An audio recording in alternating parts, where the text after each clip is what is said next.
আসসালামু আলাইকুম ওয়া ৰাহমাতুল্লাহি ওয়া বাৰাকাতুহু। আজি শাবান মাহৰ 30 দিন অৰ্থাৎ 30 তাৰিখ। আজি শাবান মাহ শেষ হ'ব আৰু অহা কাইলৈৰ পৰা ইনশাআল্লাহ আমি সকলোৱে ৰোজা ধৰিম।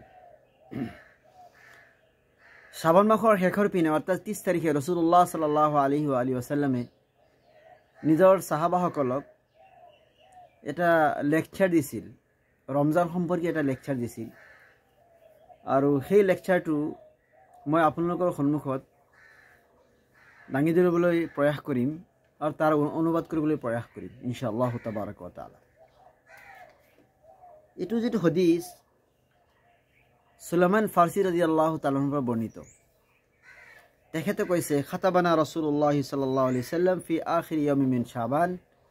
আল্লাহ ৰাসূল সাল্লাল্লাহু আলাইহি সাল্লাম শাবান মাহৰ শেষৰ পিনে আমাক এটা লেকচাৰ দিছিল আৰু কৈছিল, লেকচাৰ ৰাসূলুল্লাহ সাল্লাল্লাহু আলাইহি এনেদৰে আৰম্ভ কৰিছিল, ইয়া আইয়ুহান নাস, হে মানৱ মণ্ডলী কৈ হুজুৰ সাল্লাল্লাহু আলাইহি ওয়াসাল্লাম সম্বোধন কৰিছিল আৰু কৈছিল, কাদ আযাল্লাকুম শাহৰুন আযীম, তোমালোকৰ ওপৰত ছায়াস্বৰূপ এটা ডাঙৰ মহান মাহ আহি আছে। শাহৰুন মুবাৰক, এটা বাবৰকত মাহ আহি আছে। শাহৰুন ফিহি লাইলাতুন খায়ৰুম মিন আলফি শাহৰ, এনেকুৱা এটা মাহ আহি আছে যি মাহত লাইলাতুল কদৰ নামে এটা ৰাতি আছে, যিটো ৰাতি হাজাৰ মাহতকৈ উত্তম। সুবহানাল্লাহ। জাআলাল্লাহু সিয়ামাহু ফাৰিদা, আল্লাহ তাআলা সেই মাহৰ ৰোজা ধৰা কম্পালচৰি কৰিছে, ফৰজ কৰিছে। ওয়া কিয়াম লাইলিহি তাতাওয়া, আৰু ৰাতি জাগৰণ তোমালোকৰ কাৰণে অতিৰিক্ত হিচাপে পৰিগণিত কৰিছে। মান তাকাৰৰাবা ফিহি বিখাসলাতিন মিনাল খাইৰি কানা কামান আদ্দা ফাৰিদাতান ফিমা সাৱা। হুজুৰে এতিয়া সাল্লাল্লাহু আলাইহি সাল্লামে এতিয়া এই মাহৰ ফজিলত আৰু গুৰুত্ব সম্পৰ্কে বৰ্ণনা কৰিবলৈ কৈ আছে। ৰাসূলুল্লাহ কৈছে, মান তাকাৰৰাবা ফিহি বিখাসলাতিন, যি ব্যক্তিয়ে এই মাহত কল্যাণৰ এটা অতিৰিক্ত কাম কৰিব, অৰ্থাৎ নফল আদায় কৰিব, কামান আদ্দা ফাৰিদাতান ফিমা সাৱা, সেই ব্যক্তি যেন অন্য মাহত এটা ফৰজ আদায় কৰিছে। সুবহানাল্লাহ। ওমান আদ্দা ফাৰিদাতান ফিহি কানা কামান আদ্দা 70 ফাৰিদাতান ফিমা সিৱা, আৰু যি ব্যক্তি এই মাহত এটা ফৰজ আদায় কৰিলে সেই ব্যক্তি যেন অন্য মাহত 70টা ফৰজ আদায় কৰিলে। সুবহানাল্লাহ। অৰ্থাৎ আমাৰ আপোনাৰ নেক কামৰ পুণ্যবিলাক, সওয়াববিলাক 70 গুণলৈকে অতিৰিক্ত কৰি দিয়া হ'ব, বঢ়াই দিয়া হ'ব। আগত ৰাসূলুল্লাহ সাল্লাল্লাহু আলাইহি সাল্লাম নিজৰ লেকচাৰত কৈ আছে সাল্লাল্লাহু আলাইহি ওয়া আলিহি ওয়াসাল্লাম, ওয়া হুয়া শাহৰুস সাবৰ আস-সাবৰু সাওয়াবুল জান্নাহ, এই মাহটো হৈছে ধৈৰ্যৰ মাহ আৰু ধৈৰ্যৰ একমাত্ৰ প্ৰতিদান জান্নাত। সুবহানাল্লাহ। কাৰণ আমি আৰু আপুনি আৰু প্ৰত্যেক পৃথিৱীৰ বিশ্বৰ সকলো মানুহ যিসকলে ৰোজা ধৰে, তেওঁ ৰাতিপুৱাৰ পৰা সূৰ্য অস্তলৈকে, শুভ সাদিকৰ পৰা সূৰ্য অস্তলৈকে নাখায়, কোনো বস্তু পান নকৰে আৰু নিজৰ সংগীৰ লগত, জীৱন সংগীৰ লগত অৰ্থাৎ বিবিৰ লগত সংগমো নকৰে। গতিকে সকলো বস্তু তেওঁৰ পৰা বিৰত থাকে আৰু ধৈৰ্য ধাৰণ কৰে। সেইকাৰণে কৈছে এই ধৈৰ্যৰ একমাত্ৰ প্ৰতিদান আল্লাহ সব জান্নাত দিব। সুবহানাল্লাহ। আগত কৈছে ৰাসূলুল্লাহ সাল্লাল্লাহু আলাইহি ওয়াসাল্লাম, ওহুয়া শাহৰুল মুৱাসাত, সেইটো হৈছে সহানুভূতিৰ মাহ। আমি ওচৰ চুবুৰীয়া, নিজৰ আশে পাশৰ লোকবিলাক আমি চাব লাগিব আৰু তেওঁলোকৰ লগত কোঅপাৰেট কৰিব লাগিব, সহায় কৰিব লাগিব।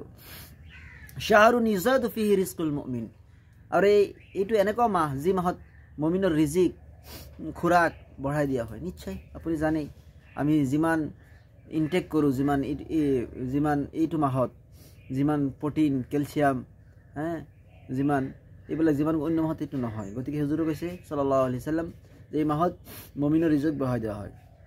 হুজুৰে আগত কৈ আছে সাল্লাল্লাহু আলাইহি সাল্লাম ৰোজা সম্পৰ্কে আৰু ৰোজাৰ ইফতাৰ সম্পৰ্কে, মান ফাত্তাৰা ফিহি সাইমান কানা লাহু মাগফিৰাতান লিযামবি ওয়া ইতকু ৰাকবাতিহি মিনান নাৰ, যে ব্যক্তিয়ে এই মাহত কোনো ৰোজাদাৰ ব্যক্তিক ইফতাৰ কৰাব, কানা লাহু মাগফিৰাতান লিযামবি, তাৰ পাপবিলাক, সকলো পাপবিলাক ক্ষমা কৰি দিয়া হ'ব। সুবহানাল্লাহ। ওয়া ইতকু ৰাকবাতিহি মিনান নাৰ, আৰু তাৰ ডিঙি জাহান্নামৰ জুইৰ পৰা বচাই দিয়া হ'ব। অৰ্থাৎ সেই মানুহ যদি জাহান্নামী হৈ গৈছে তাক জাহান্নামৰ পৰা বচাই দিয়া হ'ব। ওয়া কানা লাহু মিছলু আজৰিহি মিন গায়ৰি আন ইয়ানতাকিছা মিন আজৰিহি শাই, আৰু সেই ব্যক্তিৰ আমলৰ পৰা, অৰ্থাৎ ৰোজাদাৰ ব্যক্তিৰ পুণ্যৰ পৰা অকণো পুণ্য কম কৰা নহ'ব। অৰ্থাৎ যি ব্যক্তিয়ে ৰোজা ৰাখি ধৰিছে তেওঁক যিমান আল্লাহ তাবাৰক তৰফৰ পৰা যিমান পুণ্য পাব, সওয়াব পাব, ঠিক সিমান পৰিমাণ সেই ব্যক্তিও সওয়াব পাব যি ব্যক্তিয়ে তেওঁক ইফতাৰ কৰাইছে। কুলনা ইয়া ৰাসূলুল্লাহ লাইসা কুল্লানা মা নাজিদু মা ইফাত্তিৰু বিহি সাইম। সাহাবাসকলে ক'লে, ইয়া ৰাসূলুল্লাহ সাল্লাল্লাহু আলাইহি সাল্লাম, আমাৰ মাজত সকলোৰ ইমান সামৰ্থ্য নাই, আমাৰ ইমান পইচা নাই যে আমি ৰোজাদাৰক ইফতাৰ কৰিব পাৰিম পেট ভৰাই। তেতিয়া উত্তৰত ৰাসূলুল্লাহ সাল্লাল্লাহু আলাইহি ওয়াসাল্লাম ক'লে, ফাকালা ৰাসূলুল্লাহ সাল্লাল্লাহু আলাইহি ওয়াসাল্লাম ইউতি আল্লাহু হাযা সাওয়াব মান ফাত্তাৰা সাইমান আলা মুযকাতি লাবানিন। আল্লাহ তাআলা সেই পৰিমাণ সেই ব্যক্তিকে সওয়াব দিব যি ব্যক্তিয়ে কোনো ৰোজাদাৰক মুযকাতি লাবানি এঘুট এপিয়া গাখীৰৰ দ্বাৰা ইফতাৰ কৰাব, আও তামাৰাতিন বা এটা খেজুৰৰ দ্বাৰা ইফতাৰ কৰাব, আও শাৰাবাতি মিম্মাইন কিবা এটা পানীৰ এঘুট পানীৰ দ্বাৰা ইফতাৰ কৰাব।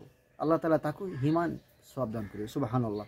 ওমান আশবা সাইমান সাকাল্লাহু তাআলা মিন হাউদি শাৰাবাতান লা ইয়াজমা হাত্তা ইয়াদখুলাল জান্নাহ। আৰু কৈছে যি ব্যক্তিয়ে কোনো ৰোজাদাৰক পেট ভৰাই ইফতাৰ কৰাব, কৈছে আল্লাহ তাআলা মোৰ হাউজৰ পৰা সেই ব্যক্তিক হাউজে কাছৰ পৰা পানী পান কৰাই দিব, পানী খুৱাই দিব, আৰু জান্নাতত প্ৰৱেশ কৰাৰ আগলৈকে সেই ব্যক্তি আৰু পিয়াহ নালাগিব। সুবহানাল্লাহ বিহামদি, সুবহানাল্লাহ। আগত ৰাসূলুল্লাহ সাল্লাল্লাহু আলাইহি ওয়াসাল্লাম কৈছে এই মাহটো তিনি ভাগত বিভক্ত কৰা হৈছে। ওয়া শাহৰুন আউৱালুহু ৰাহমা আওসাতুহু মাগফিৰা ওয়া আখিৰুহু ইতকু মিনান নাৰ। এই মাহটোৰ প্ৰথম 10 দিন কি ৰহমতৰ, দ্বিতীয় 10 দিন মাগফিৰাত অৰ্থাৎ ক্ষমাৰ, আৰু তৃতীয় 10 দিন লাষ্টৰ 10 দিন ইতকু মিনান নাৰ, দুজখৰ পৰা আল্লাহ কি কৰে নাজাত দিয়ে।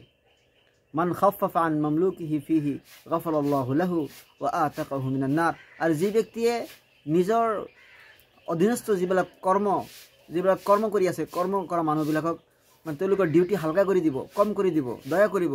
আল্লাহ তাআলাই তাৰ গুণবিলাকো মাফ কৰি দিব আৰু সেই ব্যক্তিক দুজখৰ জুইৰ পৰা বচাব। সুবহানাল্লাহ। আহক আমি মিলিজুলি ৰমজানৰ কাৰণে প্ৰস্তুতি লওঁ আৰু ৰমজানত ৰাসূলুল্লাহ সাল্লাল্লাহু আলাইহি ওয়াসাল্লাম দিয়া এই লেকচাৰ অনুযায়ী এইবিলাক গুৰুত্ব আগত ৰাখি আমি ৰোজাবিলাক পালন কৰাৰ আৰু তাৰাৱীবিলাক পঢ়াৰ চেষ্টা কৰিম ইনশাআল্লাহ তাবাৰাক ওয়া তাআলা।